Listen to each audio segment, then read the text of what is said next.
An American soldier kept in a cage, subjected to physical and psychological abuse. Let's dig a little bit deeper. Joining us, CNN national security analyst, the former CIA officer Bowe Bergdahl, Kimberly Dozier, a veteran war correspondent now with the Daily Beast, and Reuel Marc Gerecht, a former CIA officer now with the Foundation for the Defense of Democracies. Let me get reaction to what we just heard from Congressman Gerecht. Bowe Bergdahl, first to you. What do you make of his bottom line point? This was an awful deal. It shouldn't have been done. The U.S. was negotiating, he says, with terrorists. The U.S. doesn't negotiate with terrorists. And in effect, he's saying that Bowe Bergdahl should have been left where he was rather than release these 5 Taliban detainees.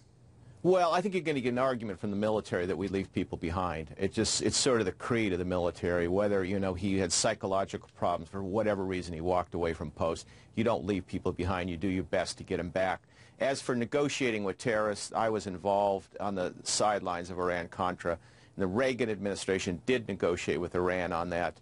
And it was arms for hostages. And specifically, a colleague of mine had been taken in Beirut and beaten and would die of pneumonia. And the Reagan administration, under enormous pressure, talked to the Iranians, as they rightly did. Reuel, you know the story very well. You agree with Congressman Gerecht that he, in effect, should have been left, this American soldier should have been left behind? Oh, definitely, given these circumstances. I mean, I think this borders on the morally perverse and is certainly strategically lame that you would trade an American soldier, regardless of his rank, regardless of his health, regardless of his performance, for 5 top commanders of the Taliban who had an intimate association with al-Qaeda in times of war. There's no doubt these individuals are going to go back, they're going to resume the field, and they will make the institution of the Taliban probably more lethal, and they'll kill Americans. Why weren't these 5 tried during the course of their 12 years at Gitmo? Because if they were such horrible criminals, war criminals or whatever, none of them ever faced a military tribunal. Well, I think that's a good question, but it gets back into a very complicated legal status that they had.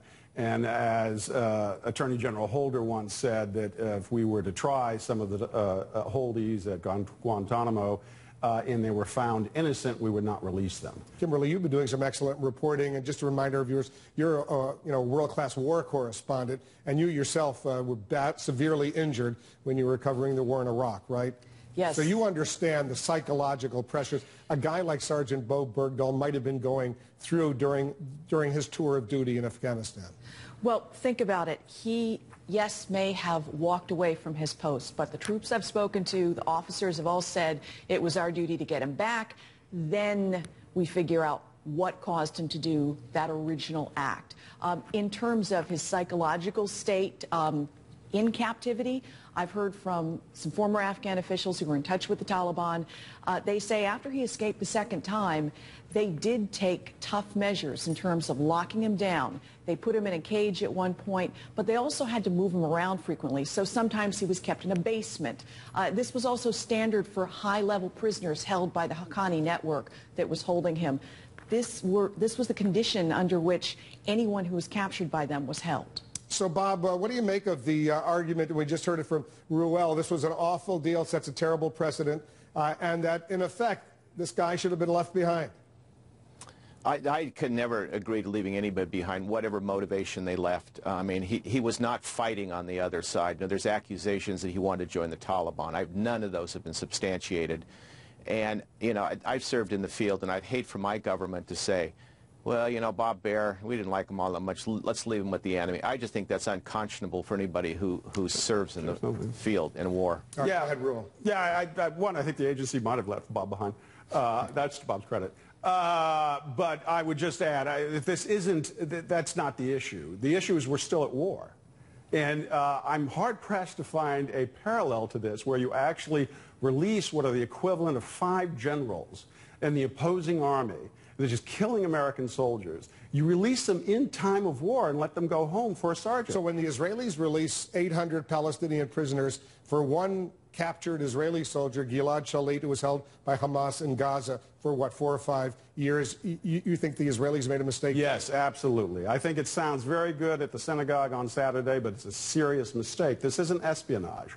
These things really do matter, and it sets up a terrible precedent, and it's lethal. I mean, you are going to make the Taliban a more lethal organization. If the war were over, the Taliban had broken or changed their spots, that would be an entirely different situation. Kimberly, go ahead.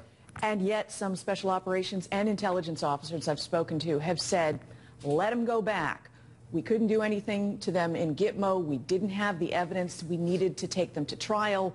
Now let them commit another act of violence on the field of battle where we can reach them. And finally, Bob, to you, what do you say to the argument now that the U.S. has done this, released 5 Taliban detainees in exchange for 1 American soldier? They're going to double up on their efforts to get more American soldiers because they know they can get what they want if they make future trades. I've heard that, Wolf. Since October 2001, they've been trying to grab American soldiers. Our Army's too good. They know what they're doing. They know how to protect us.